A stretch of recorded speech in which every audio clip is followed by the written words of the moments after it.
जीवन में सफल कौन नहीं होना चाहता। पद में, प्रतिष्ठा में आकाश जैसी ऊंचाई किसे नहीं चाहिए। स्थिरता में भूमि जैसी दृढ़ता किसे नहीं चाहिए। सभी को चाहिए, परंतु सफलता का पुष्प अपने साथ अहंकार का कांटा भी लाता है। सफलता आपको आनंद देती है, उपलब्धि आपको गर्व देती है, और फिर यही आनंद धीरे धीरे अहंकार में परिवर्तित हो जाता है, फिर अतिक्रमण में और अंततः अन्याय में। और यहीं से सफलता का नाश प्रारंभ हो जाता है। यदि आप चाहते हैं कि आपकी सफलता लोगों की दृष्टि में सम्मान बनकर रहे, लोगों के मन में शूल बनकर नहीं, तो ये आप वृक्ष से सीखिए। फलों से लदने के पश्चात वो झुक जाता है, उसी प्रकार सफलता मिलने पर विनम्रता अधिक आवश्यक है। और जीवन में अधिक सफलता पाने के लिए या पाने पर और अधिक विनम्र हो जाना चाहिए।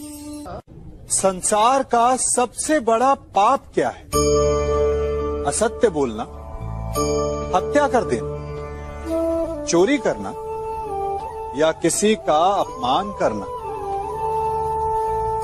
संसार का सबसे बड़ा पाप है किसी निर्बल को सताना, और संसार का सबसे बड़ा दंड भी उस निर्बल के मुख से निकली हाय है।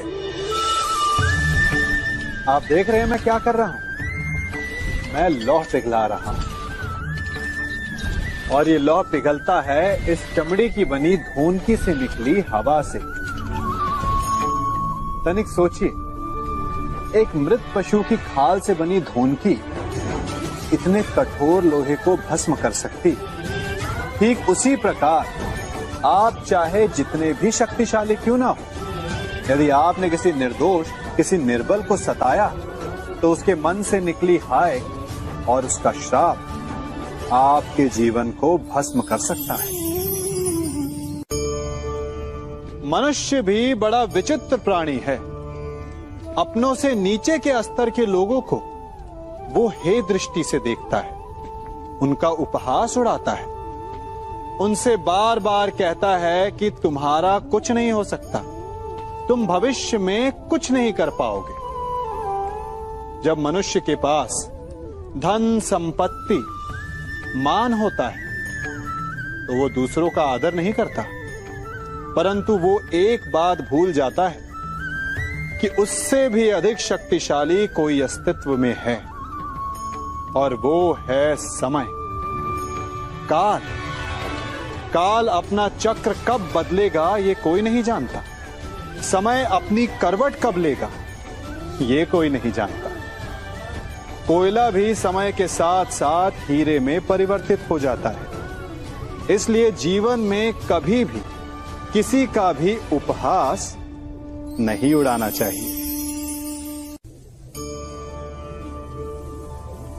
कभी सोचा है हमारा जीवन भी उस रेत की घड़ी की भांति है? जो रेत नीचे गिर चुकी है वो हमारा अतीत है, जो अब भी ऊपर है वो हमारा आने वाला भविष्य है, और वर्तमान ये संकुचित स्थल है जहां से धीरे धीरे करके रेत गिर रही है। अर्थात हमारे पास जीने के लिए यही एक क्षण है।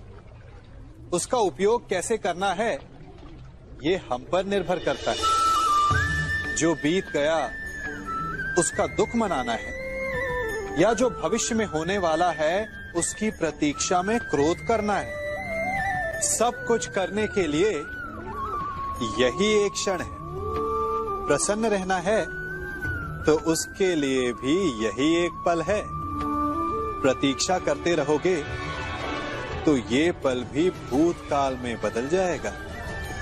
इसलिए आनंद के लिए, परोपकार के लिए प्रतीक्षा ना कीजिए, आपके पास जो पल है उनका भरपूर सदुपयोग कीजिए, क्योंकि इस घड़ी को पलटकर आप फिर से समय अवश्य गिन सकते हैं, परंतु अपना बीता हुआ समय आप वापस नहीं लौटा पाएंगे।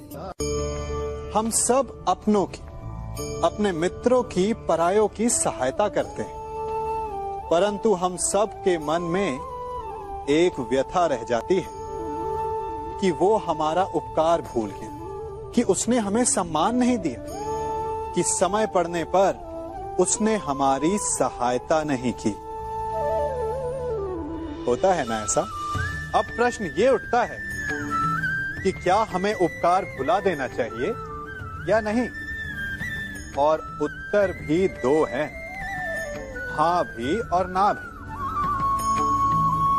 हमें दूसरों पर किए गए उपकार को भुला देना चाहिए, परंतु यदि किसी ने हम पर उपकार किया है तो उसे नहीं भुलाना चाहिए। यदि दूसरों पर किए उपकार भुला दिए तो अपेक्षा नहीं रहेगी, अपेक्षा नहीं रहेगी तो वो टूटेगी नहीं, मन कुंठित नहीं होगा, और स्वयं पर किए गए उपकार को स्मरण रखा तो उसे चुकाने के लिए सदा तत्पर रहेंगे, उपकार करने वाले के कृतज्ञ रहेंगे, तब भी मन प्रसन्न रहेगा। और यदि हम सभी ऐसा करने लगे तो सबके मन को संतोष रहे।